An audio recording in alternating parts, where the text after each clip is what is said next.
Allah, the most beneficent and the most merciful.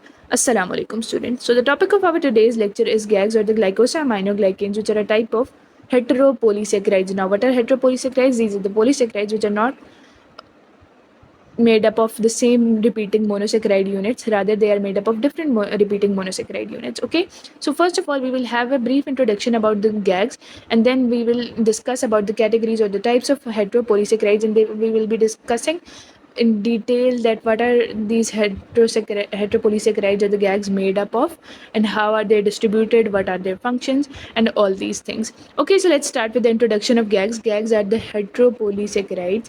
They are long unbranched heteropolysaccharides. What are GAGs? They are long unbranched heteropolysaccharides containing an amino sugar and an uronic acid sugar. Okay, an acidic sugar and an amino sugar. The amino sugar is usually acetylated, so the positivity of the amino sugar is removed by its acetylation. Okay, acetylation, the positivity will be removed by acetylation, while the uronic acid at its physiological pH is already negative. Okay, so they are negative. The constituents make these polysaccharide units are both negatively charged. So like the two same poles of a magnet repel each other, likewise will these two components repel each other. When they will repel each other, the nature of the glycosaminoglycans will be sticky. Okay, so the glycosaminoglycans are sticky due to their negativity. Okay, they have the acetyl group which is responsible for negativity, while these uronic acid are already negative at physiological pH. Okay, so both the negativities will result in the sticky nature of glycosaminoglycans, and they are hydrated. They have a special capability to bind with a large amount of water. Of course, they're negatively charged. The positivity of the they are polar, so polar attracts polar, and they will have a high capability to bind with water molecules. And once they bind with water molecules, of course they will make a gel like matrix. What will they make? They will make a gel like sticky matrix, which will be important in cartilages and maintaining the matrix of different connective tissues. Okay, so they will have a large amount of water bound to it, but when they are applied with stress, or the stress applies on them, the water squeezes out.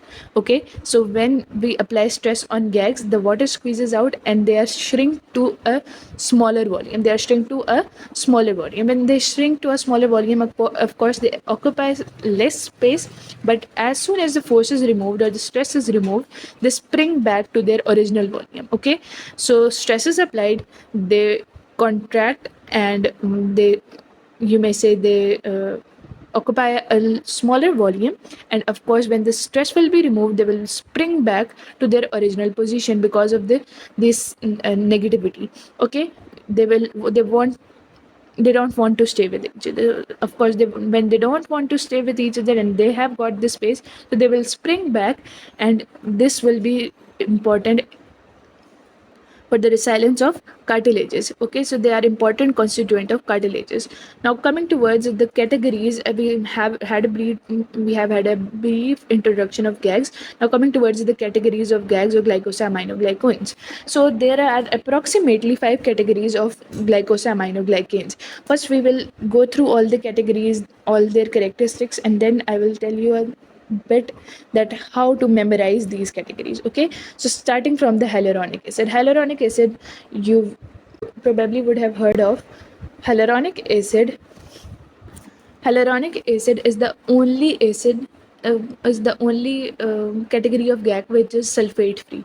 Which is what? It is sulfate free, and you would have heard about it in shampoo ads or things like that, serums, hyaluronic acid serum, because it is important for regeneration. Okay, it has great regenerating capabilities, or it is important for wound healing. That is why it is used in different cosmetic products. Okay, so hyaluronic acid is sulfate free, and of course sulfate is damaging to the hair, and it is sulfate free hyaluronic acid, and it contains one amino sugar. Of course it will contain one amino sugar and one uronic acid.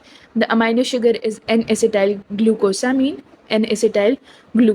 while the uronic acid is glucuronic acid. Okay, so N-acetyl glucosamine and glucuronic acid is the repeating disaccharide unit of hyaluronic acid, and it is sulfate free. Okay, it does not contain sulfate. Now, how is it distributed? This is the only gag which is not only distributed in animal kingdom, rather it is also found in bacteria. So it is the distinguishing feature of hyaluronic acid that it is also found in bacteria. It is not only distributed in animal kingdom. Okay, so it is found in synovial fluid. It is found in where it is found in synovial fluid, loose connective tissue, cartilage, and umbilical cord. Synovial fluid, loose connective tissue, cartilage, umbilical cord, and it is not covalently bounded with proteins. It is not covalently bound with proteins. So where it is distributed in bacteria, synovial fluid, loose connective tissue, cartilage, and umbilical cord. So the function will be, of course, we know what is the function of synovial fluid. Once we know the distribution, we should know the function. Synovial fluid acts as a lubricant, so it will act as a lubricant. Cartilage, of course, they are, most of them are shock absorbers. These are also shock absorbers, and it is important for wound healing. It is important for what? It is important for wound healing and a bit involved in cell migration. Okay, now guys, these amino and uronic acid sugars, just wait a bit. Okay, now coming towards its distribution. Distinguishing feature of this type of gag is what? That it is the most abundant gag in our body. It is the most abundant gag in our body, and it is also found in cartilage, tendon, ligaments, and aorta. It is found in cartilage, tendon, ligaments, and aorta. It is found in what? It is found in cartilage, tendon, ligaments, and aorta. So it maintains, why it is found in these kind of connective tissues? Because it has the capability to strongly hold the collagen fibers in their place. It has the capability to strongly hold collagen fibers in their place, so that is why it maintains shape and structure of the connective tissue, and it is also present in the, it's also important for the maintenance of endoskeleton, which constitute, of course, bones, cartilage, and these sort of things. Okay, so it is important for the maintenance of shape and structure, and it is important for the maintenance of endoskeleton. Now coming towards heparin will also contain sulfate, and the amino sugar will be glucosamine, while the uronic acid sugar will be glucuronic acid. Glucosamine and glucuronic acid. Have you heard of it before? Yes, of course. Now, what is its function? Yes, it acts as an anticoagulant. It acts as a what? It acts as an anticoagulant. So, the distinguishing feature of heparin is that it is not an extracellular component like all other gags. Rather, it is an intracellular component. It is an intracellular component of what? It is an cellular component of mast cells which release heparin upon stimulation. Okay, so it is an intracellular component of mast cells which will release heparin upon stimulation. The most important sites will, of course, be blood and the areas where we cannot afford coagulation. Okay, so it is present in blood, lungs, liver, kidney, spleen, etc. Okay, and the function of it, of course, we all know, prevents the formation of blood clots. What does it do?